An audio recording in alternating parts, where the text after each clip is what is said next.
Ô Marie conçue sans péché, ô Marie conçue sans péché, que par la miséricorde de Dieu, les âmes des fidèles trépassés reposent en paix. Au nom du Père et du Fils et du Saint-Esprit. Chers frères et sœurs bien-aimés, nous disons un infini merci à notre Dieu qui nous réunit encore aujourd'hui pour parler à notre cœur et nous donner la possibilité de grandir en amour et en ressemblance avec lui. Nous le bénissons d'autant plus que nous connaissons et nous comprenons le chemin pour parvenir à cette ressemblance. C'est le chemin de la transformation totale de tout notre être en lui, dans le cadeau qu'il nous fait de la vie dans la divine volonté. La vie dans la divine volonté, le Seigneur le révèle comme étant la sainteté divine, une sainteté qui vient de lui, où nous ne sommes plus appelés à poser des actes humains pour parvenir, pour tenter de correspondre à la grâce et accueillir la grâce. Mais ce sera Dieu lui-même qui en nous posera ses propres actes, nous transformera en lui, et nos actes étant divins prennent le coefficient d'éternité, entrent dans l'éternité, et plus rien ne peut l'empêcher de s'étendre. Et même avec la consommation des siècles, cet acte subsistera en Dieu. Frères et sœurs bien-aimés, le mystère est grand, et nous n'avons pas fini de comprendre cet amour que Dieu a pour nous. Il nous dit tout simplement, ce que je t'ai promis, je vais le réaliser. La vie du ciel sur la terre, tu peux la vivre déjà dans ton âme ici-bas. Tu peux goûter l'amour profond. Tu peux goûter ce que c'est que l'humilité, la douceur, la sainteté qui est ma sainteté même. Tu peux déjà, sur cette terre, vivre quelque chose du ciel, bien sûr, avec les croix et les souffrances. Les souffrances qui ne sont pas, dans ce cas, des lieux de découragement, des motifs de désespoir, doivent travailler davantage à nous transfigurer. Frères et sœurs bien-aimés, au fur et à mesure qu'on lit le livre du ciel, on est tout simplement devant l'émerveillement de cet éclat absolument éblouissant de l'amour que Dieu manifeste à la créature et que la créature n'a jamais cessé non seulement de comprendre, mais d'accueillir. Cela dépasse toute sa capacité d'accueillir. Il faut donc que Dieu seul, dans l'âme, soit capable de l'accueillir lui-même. Et c'est ici, frères et sœurs bien-aimés, que nous comprenons ce que c'est que la vie dans la divine volonté. Nous bénissons notre Seigneur de tout notre cœur, parce qu'il nous dit à chacun, à chacune, je t'aime d'un amour infini et inconditionnel. Et tout ce que j'attends de toi, c'est que tu sois moi. Je veux voir en toi mon visage. Je veux te voir en moi et je veux me voir en toi. Je veux que lorsqu'on te regarde, qu'on me voit. Et pour cela, qu'est-ce qu'il faut que tu fasses? Il faut tout simplement que tu ouvres ton cœur, que tu ouvres ton âme et que tu me laisses venir vivre en toi. Et le Seigneur, justement, frères et sœurs bien-aimés, dans les principes fondements de cette vie dans la divine volonté, demande que l'on accueille sa volonté. Et l'accueil de sa volonté, qui va permettre l'union de nos deux volontés, va passer d'abord par les dispositions intérieures. Les dispositions intérieures, c'est l'âme qui est dépouillée de tout ce qui n'est pas Dieu, de tout ce qui n'est pas amour, va travailler à se délester et à attendre donc ce grand cadeau. Quand les dispositions sont requises, nous avons eu l'occasion d'en parler, ça c'est un bref résumé rapide de cette vie dans la divine volonté, de quoi cela consiste. Lorsque nous avons disposé notre cœur, lorsque nous avons travaillé à ce que notre cœur soit toujours plus proche de celui de Dieu, dans la confession régulière, dans la prière fervente, dans la pratique des sacrements, l'Eucharistie, dans tout ce que nous posons comme acte en lui, lorsque nous avons disposé notre cœur, qu'est-ce qui se passe? Le Seigneur dit maintenant passe au désir. Alors avant de passer au désir, il faut que tu connaisses ce que tu désires. Et la connaissance, ici frères et sœurs, nous avons dit, ce n'était pas une connaissance intellectuelle. Il ne s'agit pas d'entrer avec les méninges dans les vérités que notre Seigneur nous enseigne. Les vérités sont des vies, dit Jésus. Ce sont des vies divines. Ces vérités ont cette capacité de transformer l'être. Les vérités sont Dieu lui-même.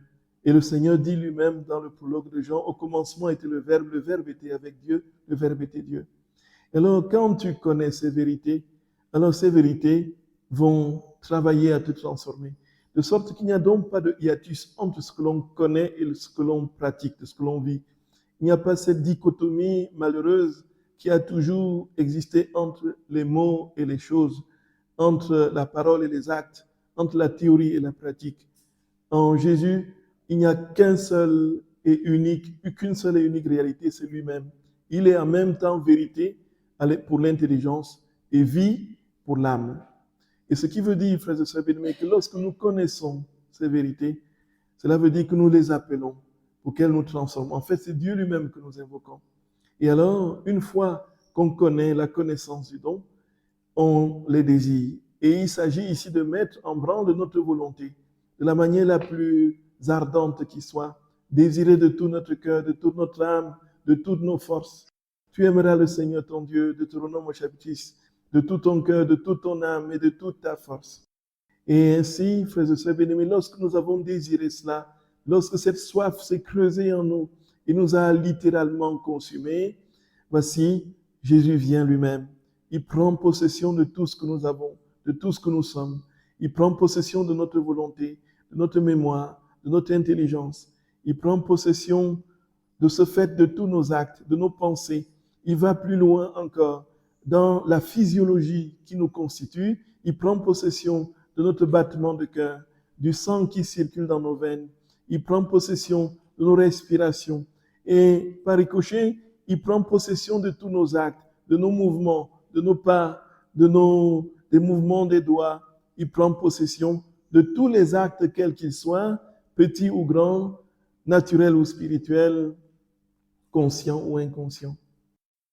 Et c'est alors, frères et sœurs d'amour, que le Jésus, prenant forme en nous, alors il va multiplier ses vies. Tous les actes que nous poserons seront des actes divins, seront des actes posés par Jésus lui-même. Et alors, puisque ce sont des actes divins, ils sont donc remplis de Dieu lui-même. Et ces actes donc ne se limitent pas dans le temps. Ces actes déjà vont au ciel. Ces actes déjà entrent dans l'éternité. Et entrant dans l'éternité, puisqu'il n'y a plus de passé, de présent et de futur dans l'éternité, puisque tout est acte unique, éternel et parfait, tout donc se réalise dans la transtemporalité qui est une caractéristique majeure de celle vie dans la divine volonté. Jésus, par les actes que nous posons, va remonter le temps, aller dans le passé, réparer des actes, aller dans l'avenir, avant que même quand nous aurons quitté cette terre, il va continuer à œuvrer et à poser des réparations, transfigurer des actes qui ne sont pas faits dans l'amour, ainsi de suite, parce que ces actes-là ne périront plus jamais. Ce sont des actes éternels. Voilà, frères et sœurs bien-aimés, ces vérités qui sont reconnues par l'Église, définitivement reconnues par l'Église comme étant dépourvues d'erreurs théologiques. Et ceci depuis la lettre du dicaster du mois de juillet dernier, qui suivait la notification qui a été faite au dicaster pour la cause des saints et qui avait donné ainsi le nulla osta et la possibilité pour la cause de Luisa de se poursuivre. Ce qui veut dire, frères et sœurs d'amour, que nous méditons sereinement ces écrits dans la paix et la joie de savoir que le Seigneur peut déjà sur cette terre nous donner la vie du ciel dans l'âme, bien sûr, puisque les souffrances vont continuer, mais l'âme peut déjà être établie au ciel. L'âme peut déjà vivre quelque chose du ciel. L'âme peut déjà être dans l'amour. Frères et sœurs d'amour, c'est possible. C'est possible de n'être qu'amour. C'est possible de n'être qu'amour. C'est possible de n'être qu'amour. C'est possible de n'être qu'amour, frères et sœurs d'amour. C'est possible, c'est possible. Jésus nous le dit. Sinon, dit-il, il ne nous aurait pas enseigné le Notre Père. Le Notre Père, que ton nom soit sanctifié, que ton règne vienne. Cela veut dire que nous attendons ce règne, que ta volonté soit faite sur la terre comme au ciel. Alors, que ta volonté soit faite sur la terre comme au ciel. Entendons bien, sur la terre comme au ciel. C'est-à-dire que sur cette terre, que nous vivions ce qui se passe au ciel. Donc les bienheureux au ciel, comme ceux qui sont sur la comme nous qui sommes en pèlerinage sur cette terre, nous vivrons de la même volonté de Dieu. Et qui dit volonté, dit vie de Dieu, dit substance de Dieu, dit sainteté de Dieu, dit plénitude de sa vie. Et alors qui dit divine volonté, frères et sœurs bien-aimés, Jésus dit, qu'est-ce qui nourrit cette divine volonté? C'est son amour. Donc l'amour est l'aliment de la vie de Dieu. La divine volonté, c'est la vie des trois personnes de la Trinité. Et l'aliment qui nourrit l'essence de cette relation, de cette communion inextricable entre le Père, le Fils et le Saint-Esprit, c'est l'amour. Parce qu'ils sont unis dans le même amour. Frères et sœurs d'amour, croyons-le de tout notre cœur. Et quel que soit, je vous en supplie, je nous en supplie humblement, on le dit, on le répète, quel que soit ce que nous pensons être de notre vie, quel que soit ce que nous croyons être les ratés de notre vie, je nous en supplie, le Seigneur ne regarde pas cela, il regarde notre cœur, il regarde le désir que nous avons de l'aimer. Et puis il vient, il nous dit, si tu es poussière et cendre, je te transforme en or pur. Je te transforme en or pur. C'est cela, frères et sœurs d'amour. Ne jamais se décourager, ne jamais être abattu, quelles que soient les épreuves qu'on peut traverser. Et Dieu sait que nous en avons, mais crois que notre Seigneur vient et que sur les cendres de nos misères, le Seigneur construira son royaume de gloire. Et nous serons logés dans des palais de lumière, simplement parce que le Seigneur l'a promis et ce qu'il dit est vrai. Voilà, frères et sœurs d'amour. En bref, résumé, cette essence, cette quiddité, pour reprendre un terme philosophique qu'Isabelle a vu tout à l'heure dans un livre de philosophie. Donc, l'essence, ce qui fait que la chose est la chose elle-même, l'essence de la vie chrétienne, du christianisme, et cette vie dans la divinité, et voilà, frères et sœurs bien-aimés, voilà l'amour inconditionnel du Seigneur pour chacun de nous. Et croyons qu'il sera toujours avec nous, qu'il sera toujours là. Et quittons et fuyons tous les jugements, frères et sœurs d'amour. Quittons et fuyons tous les jugements. Dieu seul connaît notre cœur. Il voit ce que nous vivons. Il voit nos pauvretés et nos misères. Il voit tout l'amour que nous avons malgré nos pauvretés et nos misères. Et c'est cela qui compte pour lui, frères et sœurs bien-aimés. Et puis, qui est l'homme? Qui es-tu, comme dit l'épître de Saint Jacques, pour juger ton frère? Voici, frères et sœurs d'amour, notre Église a été malheureusement bondée de ces multiples jugements et qui ont été destructeurs de mille manières. Dieu voit le fond de notre cœur et c'est lui seul qui reconnaîtra les siens. Donc, il nous donne cette capacité d'entrer dans la confiance, dans l'abandon total, dans le don total de nous-mêmes. Croyons de tout notre cœur que Jésus, frères et sœurs d'amour, il est vivant dans les moindres petites pores de notre peau et qu'il peut transpirer l'amour à chaque transpiration, y compris physiologique, et que tout en nous peut dégouliner en amour. Croyons-le, croyons-le, croyons-le. Croyons-le. C'est une question de vie pratique. Frères et sœurs d'amour, ça n'a rien à voir avec la théorie, encore une fois. Alors, ceci dit, nous étions arrêtés la dernière fois sur la méditation, naturellement. Nous sommes toujours sur la méditation de la 7e heure, de la passion de notre Seigneur. Et nous avons compris le sens où Jésus parle du sang, de son sang qui a été versé. Ce sang qui circule dans les univers, que notre très sainte mère et Luisa, n'est-ce pas, il parcourt le monde avec ce sang. Il verse ce sang sur les agonisants, sur tous ceux qui sont malades, sur tous ceux qui sont dans le doute, les incroyants, sur les apostats. Il verse ce sang sur différentes catégories de personnes qui en ont besoin. Ils vont même jusqu'au ciel verser ce sang sur les saints en passant par le purgatoire. Il verse ce sang sur les âmes du purgatoire. Et puis ce sang, frères et sœurs bien-aimés, nous avons, à partir de cette prépondérance, cet ampleur des occurrences du sang dans le livre du ciel et surtout dans les heures de la passion à cette heure-là, nous avons essayé de comprendre dans la Bible quelle est la signification justement du sang. Et c'est alors que nous sommes allés, frères et sœurs d'amour, au Lévitique, nous avons compris qu'il y avait un ensemble de prescriptions autour du sang. Et nous avons compris pourquoi le judaïsme va littéralement et de manière ferme, vigoureuse, sans pitié, sans quartier, séparer le sang de la chair. Tout simplement parce que le sang, dit, c'est la vie. Jésus dit, tu ne mangeras pas la viande mêlée à la chair. En fait, la prescription de cette séparation vient de ce que le sang, frères et sœurs bien-aimés, c'est la vie. Et la vie, c'est Dieu lui-même. Et quand on lit les écrits du livre du ciel, et surtout les heures de la passion, on comprend justement l'importance de cette prescription. Le sang, c'est quand on dit que Jésus a versé son sang, c'est qu'il a donné sa vie. Et lorsque sur la croix, il verse la dernière goutte de sang, il sème au cœur de l'Église la semence éternelle des sacrements, qui ne s'épuisera pas, qui ne s'achèvera pas jusqu'à la consommation des siècles. Et on a compris donc que si le sang était la vie, il y avait donc toute une codification rituelle autour du sacrifice. Le sacrifice était fait au temple par le grand prêtre qui recevait les fidèles, on peut dire ainsi, chacun avec un animal correspondant au péché qu'il avait commis. Les animaux étaient plus ou moins gros en fonction du péché. Et lorsqu'on arrivait avec un animal, il y avait un rituel d'imposition des mains sur l'animal pour transférer symboliquement ses péchés sur l'animal.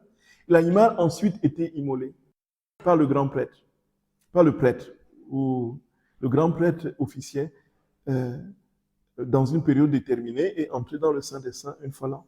Et avec ce sang, il répandait, il répandait le sang sur le linteau et sur le voile arrière du temple. On a ici compris ce que Jésus disait, frères et sœurs bien-aimés. Il disait tout simplement, quand il attendait que sa sainte mère, Élusa, aille verser son sang sur les âmes, et attendait avec impatience, disait-il. Il attendait, quand est-ce que je l'attends de manière assoiffée. Faites-le. Pourquoi? Parce qu'il voulait répandre tout simplement sa vie, frères et sœurs bien-aimés, sur les âmes.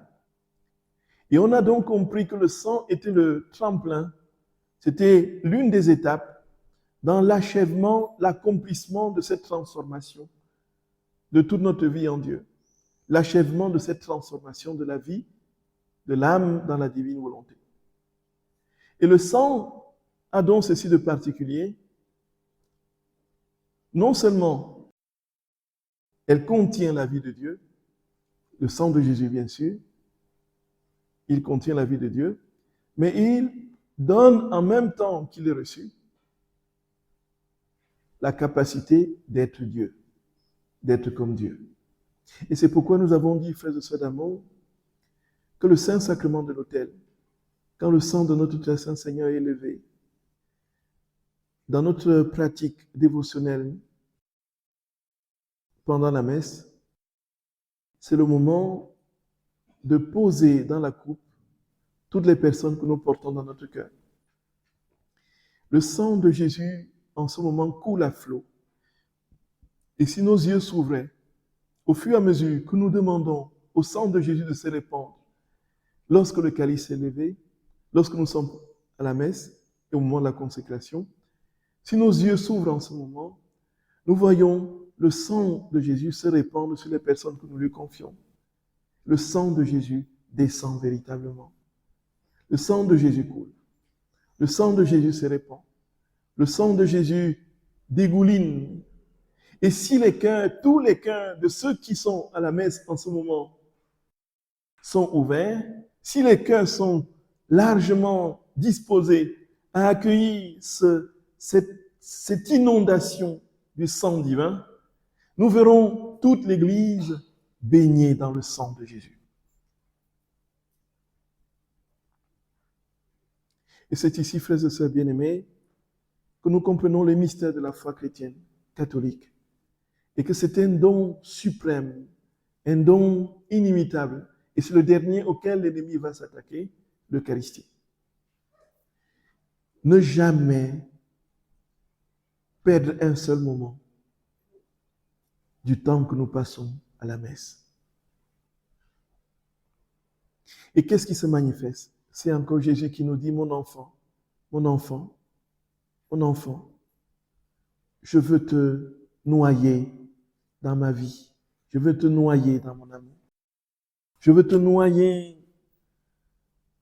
dans le bain rafraîchissant de mon amour. S'il te plaît, crois-moi, je ne veux rien d'autre pour toi. Et c'est ici, frères et sœurs bien-aimés, qu'aujourd'hui, je ne sais pas si nous aurons le temps, mettant un tout petit peu entre parenthèses la 7e heure,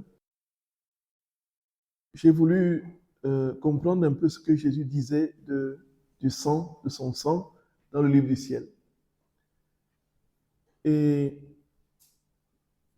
il y a quelques phrases par-ci, par-là, surtout pour ce qui est là où il en parle abondamment, c'est au moment de la flagellation. La flagellation. Et puis il y a aussi un peu quelques textes dans le couronnement d'épines. Et c'est ce que nous allons très rapidement voir maintenant. Jésus parle de son sang précieux qui coule de son côté à l'Usab Carita au tome 14 du 24 juillet 1922. Me trouvant dans mon état habituel, mon aimable Jésus vint avec majesté et dans un amour enjôleur. Il me montra toutes les générations humaines, du premier homme jusqu'au dernier, chacun lié à lui. Les liens étaient si forts que Jésus semblait se reproduire en chacun, au point que chacun semblait avoir Jésus pour lui seul. Jésus a souffert sa vie pour assumer les souffrances de chaque créature, afin de pouvoir dire au Père céleste, « Mon Père, en chaque créature, tu trouveras un autre moi-même. Pour chacune, je te donnerai ce qui te revient. » Pendant que je contemplais cela, mon doux Jésus me dit, « Ma fille, veux-tu m'imiter en acceptant toi aussi d'être lié avec chaque être? Je ne sais comment, mais j'ai eu l'impression que le poids de toutes les générations, de toutes les créatures, était déposé sur mes épaules. J'ai vu mon indignité, ma faiblesse, et j'ai éprouvé une telle répugnance que je me sentais ennihilé. Éprouvant de la compassion pour moi, Jésus blessé me prit dans ses bras, m'approcha de son cœur et plaçant ma bouche sur la blessure causée par la lance, il dit, « Petite, le sang qui sort de cette blessure est pour te donner la force qui te manque. » Donc, voyons bien que quand le sang de notre très saint Seigneur coule, bien sûr, il y a toute sa vie qui est contenue dans ce sang. Et quand on regarde même naturellement, le sang, c'est ce qui, sans le sang, quand on a un manque de globules rouges, on est faible, on est avachi, on est dans un état d'extrême fatigue, on est exténué. Alors, si on nous vide de notre sang, nous mourrons tout simplement. Et quand Jésus fait une infusion de son sang, alors il nous donne sa vie et sa force. Voyez. Donc en fait, ici, le Seigneur dit très clairement que quand nous mangeons son corps et buvons son sang, nous nous régénérons, nous retrouvons sa force. Et puis, nous avons sa propre vie. Donc, ce qui veut dire qu'en fait, les messes sont des transfusions sanguines divines, voyez. Voyez. Voyez. Donc, les messes, on devrait s'atteler à laisser le sang de notre très saint Seigneur vraiment couler. Il ne s'agit pas simplement de penser à communier au sang du Christ, puisque lorsque nous recevons le corps de Jésus, nous recevons en même temps son sang, de manière concomitante, du fait de ce principe de concomitance. Puisque la chair n'existe pas sans le sang. La chair ne vit pas sans le sang. Et donc, le sang de notre Seigneur en nous produit, nous donne la vie. Donc, frères et bien-aimés, depuis que je suis prêtre, j'ai personnellement expérimenté Si je saute un jour sans célébrer la messe, et c'est souvent arrivé dans des cas extrêmes où j'étais dans des lieux où il n'y avait pas possibilité de célébrer la messe, ou qu'il y avait une urgence qui fait que toute la journée a été telle qu'il n'y a pas eu une demi-heure pour célébrer la messe. Alors, comme j'ai l'habitude de célébrer la messe, je me sens dans un certain état. Et les jours où je n'ai pas célébré, ces jours-là, effectivement, j'ai eu l'impression d'avoir été vidé de tout moi-même. Donc ça, c'est une expérience concrète, pratique, vraiment réelle et personnelle. Donc, de même, si vous êtes habitué à communier au corps de notre Seigneur, si vous sautez un jour ou 2 jours sans communier, vous allez sentir la différence.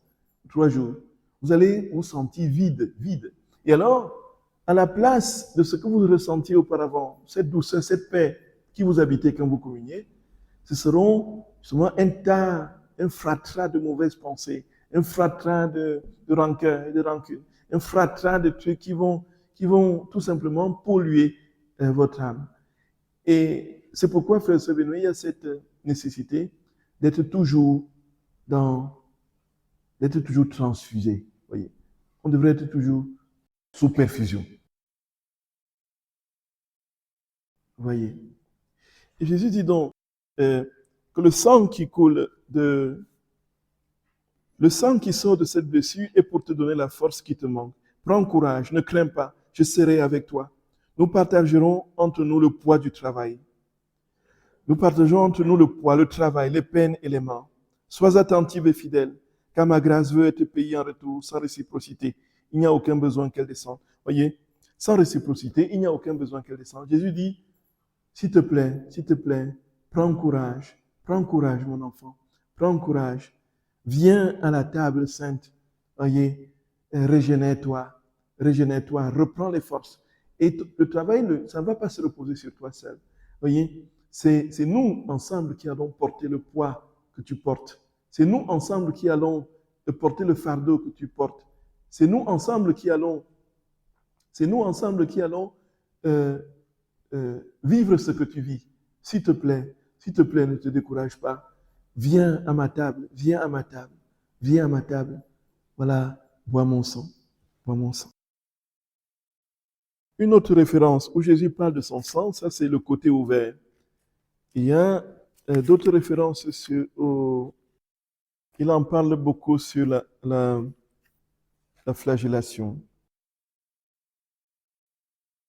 Il y a un texte du tome 16 du 14 janvier 1924. Donc Jésus parle un peu de ce qu'il a vécu pendant la flagellation. Avant sa chute, notre volonté était pour lui. Il dit qu'il a été flagellé. Avant d'être flagellé, il a été d'abord déshabillé.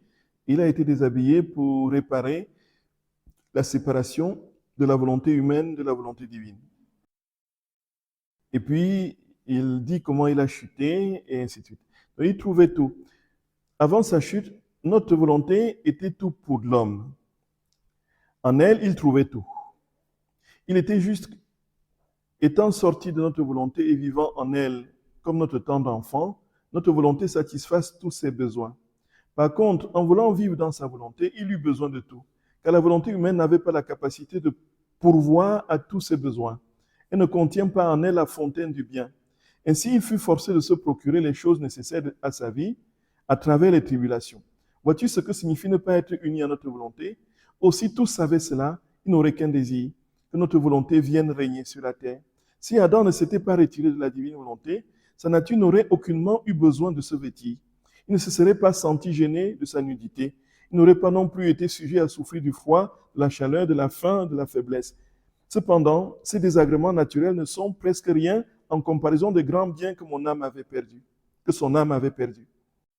Donc, ma fille, avant d'être attachée au pilier pour être flagellée, je voulus être dévêtue afin de souffrir et de réparer pour la nudité de l'homme privé du vêtement royal de ma volonté. Je ressentais une grande confusion et une grande douleur en me voyant dévêtue devant mes ennemis qui se moquaient de moi. Je pleurais sur la nudité de l'homme et offris ma nudité au Père céleste pour que l'homme puisse être vêtu de nouveau avec le vêtement royal de ma volonté. Et comme rançon, afin que cela ne soit pas refusé, j'offris mon sang. J'offris mon sang. Dit la rançon du salut éternel des âmes, c'est son sang. J'offris mon sang. Ma chair déchirée en lambeaux. Et je me laissais déshabiller, non seulement de mes vêtements, mais aussi de ma peau.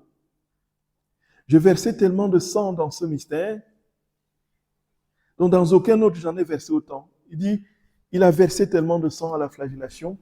C'est tel que personne ne peut avoir autant versé de sang. Et dans le film de Mel Gibson, la description est très précise. Ce n'est pas... c'est la description telle que le Seigneur le montre à Anne-Catherine Emmerich, la bienheureuse Anne-Catherine Emmerich. Et le sang a vraiment coulé. Jésus dit qu'il a versé ce sang assez pour couvrir l'homme d'un second vêtement. Gloire à toi, Jésus. Gloire à toi, Seigneur. Gloire à toi, notre roi. Gloire à toi, notre roi. Un vêtement de sang pour le réchauffer, le nettoyer et le disposer à recevoir le vêtement royal de ma volonté. C'est fou! C'est fou! C'est fou, frères et sœurs d'amour. C'est fou! Jésus verse son sang à profusion, autant qu'il en faut, pour couvrir toutes les âmes de toutes les générations.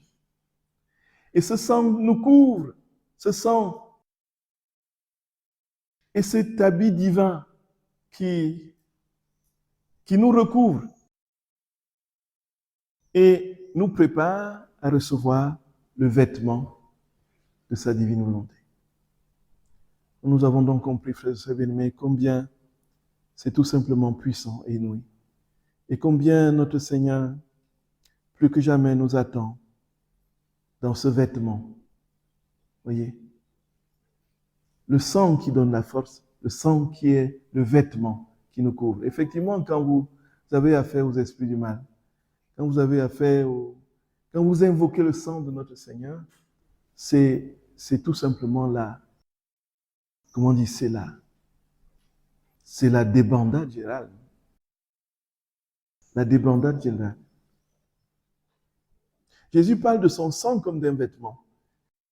Il dit, je reprends, je versais tellement de sang dans ce mystère, dans aucun autre j'en ai versé autant, assez pour couvrir l'homme d'un second vêtement, un vêtement de sang pour le réchauffer, le nettoyer et le disposer à recevoir le vêtement royal de ma volonté.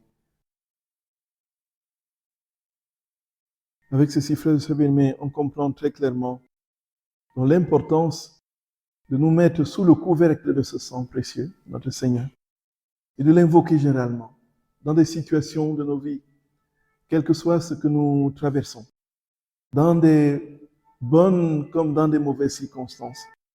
Que le sang de Jésus, voyez, il y a dans les anciens missels, on avait la litanie du précieux sang, que les fidèles, le mois de juillet était consacré au précieux sang. C'est encore le cas, mais on n'en fait plus tellement on n'en parle plus tellement. Voyez? Et chaque mois avait son mystère et avec des grâces particulières qui accompagnaient ce mystère. Donc le sang précieux de Jésus au mois de juillet, c'est le moment où on avait une dévotion particulière pour ce sang qui était inauguré par une fête le premier jour du mois, la fête du précieux sang. Et donc, ce sang forme des vêtements, forme des cascades de lumière et couvre l'humanité, couvre l'âme et l'empêche de sombrer dans le mal.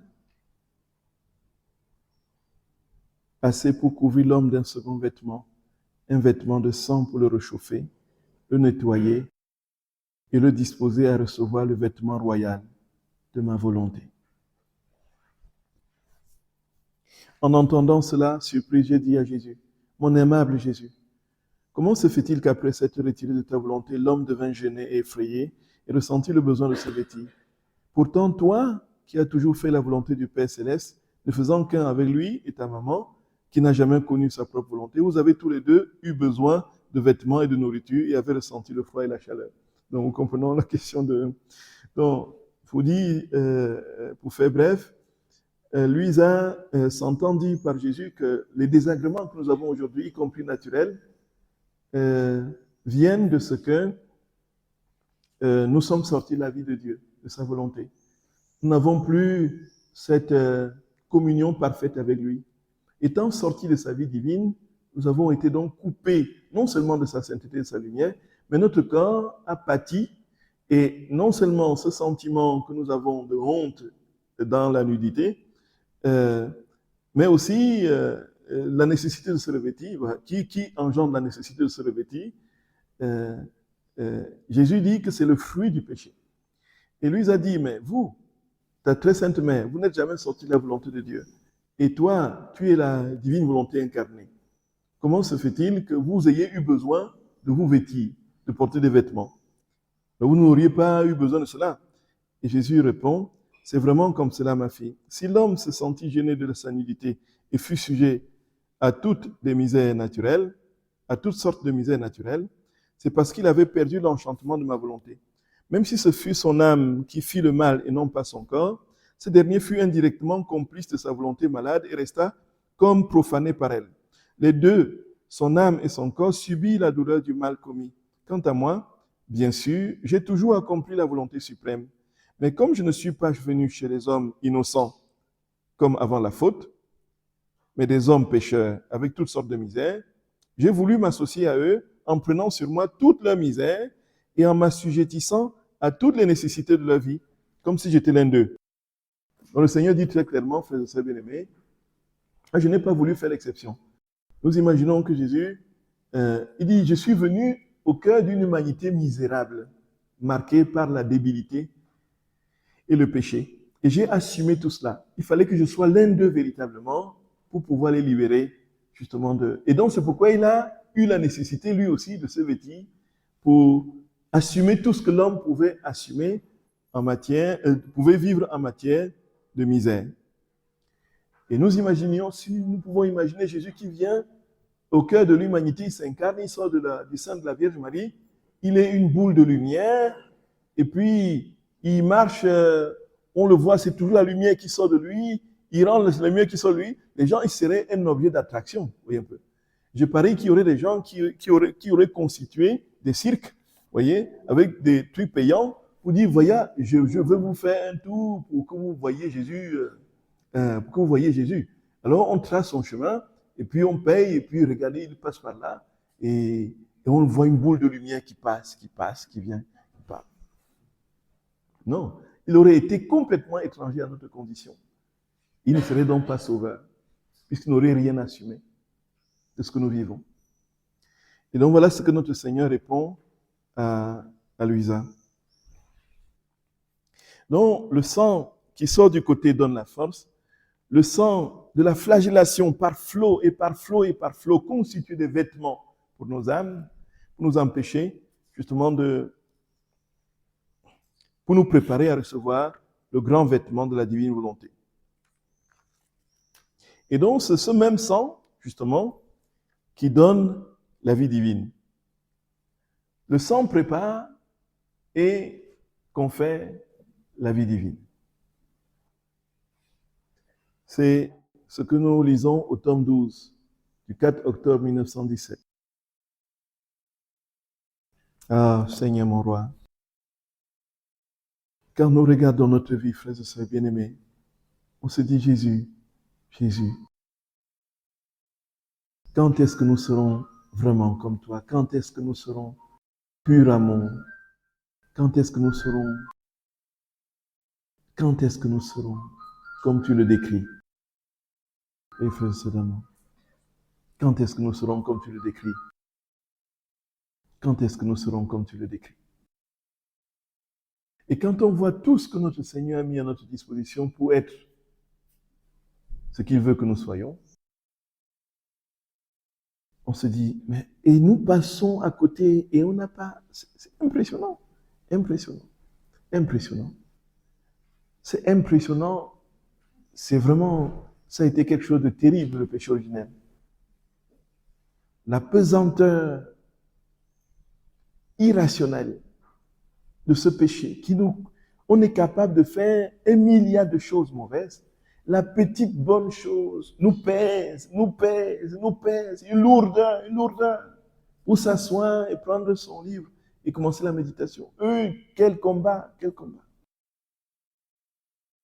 Quel combat. Impressionnant. Alors, voici, frères et sœurs bien-aimés, ce que Jésus dit au tome 12 du 4 octobre 1917. L'homme empire toujours, dit Jésus. Il a accumulé en lui tant de pu que pas même la guerre ne fut capable de l'en départir. La guerre ne l'a pas arrêté, plutôt, elle l'a rendu plus osé. Les révolutions le rendront furieux. La misère le rendra désespéré. Il tombera dans les bras du crime. Tout cela servira d'une manière ou d'une autre à dégager. Donc, ensuite, ma bonté le frappera, non indirectement à travers les créatures, mais directement du ciel. Ces châtiments seront pour lui comme une rosée dont il parle des châtiments. Je sais pas, je m'aide. Alors, Lusa, quand elle a entendu tout ce discours, elle dit, cependant, je me sentais inquiète. Les paroles de Jésus me tourmentaient. Je voyais dans mon esprit le terrible futur. Pour me calmer et me distraire, Jésus revint et me dit, que d'amour, que d'amour. Pendant que je souffrais, je disais, ma souffrance, cours, va à la recherche de l'homme, aide-le et sois sa force dans ses souffrances. Pendant que je répandais mon sang, je disais à chaque goutte, cours, cours, sauve l'homme pour moi. S'il est mort, donne-lui la vie, mais une vie divine. S'il fuit, cours après lui, entoure-le, confonds-le avec mon amour, jusqu'à ce qu'il se rende. Donc Jésus dit, quand je souffrais, quand mon sang se répandait, je disais à mon sang, cours, cours, cours, va à la recherche de l'homme, va, aide-le, sois sa force dans les souffrances. Et cours, sauve-le, donne-lui la vie s'il est mort, mais pas n'importe quelle vie, mais une vie divine. Voyez, frères et sœurs bien-aimés, et c'est alors que nous comprenons, confonds-le avec mon amour jusqu'à ce qu'il se rende. Pendant la flagellation, alors que se formaient les plaies de mon corps, je répétais, mes plaies, ne restez pas avec moi, mais cherchez l'homme. Si vous le trouvez blessé par le péché, placez-vous comme un pansement pour le guérir. Donc les plaies de Jésus sont des pansements sur nos plaies. C'est inouï! Inouï! Où est-ce que vous avez entendu ça? Vous prenez vos propres blessures pour penser les blessures de l'autre. Ainsi, avec tout ce que j'ai dit et fait, j'ai entouré l'homme pour le sauver. Toi aussi, par amour pour moi, ne garde rien pour toi, mais fais tout courir vers l'homme pour le sauver. Je te regarderai comme un autre moi-même. Je vous salue Marie, pleine de grâce. Le Seigneur est avec vous. Vous êtes bénie entre toutes les femmes. Et Jésus, le fruit de vos entrailles, est béni. Sainte Marie, Mère de Dieu, priez pour nous pauvres pécheurs, maintenant et à l'heure de notre mort. Amen. Au nom du Père et du Fils et du Saint-Esprit. Amen.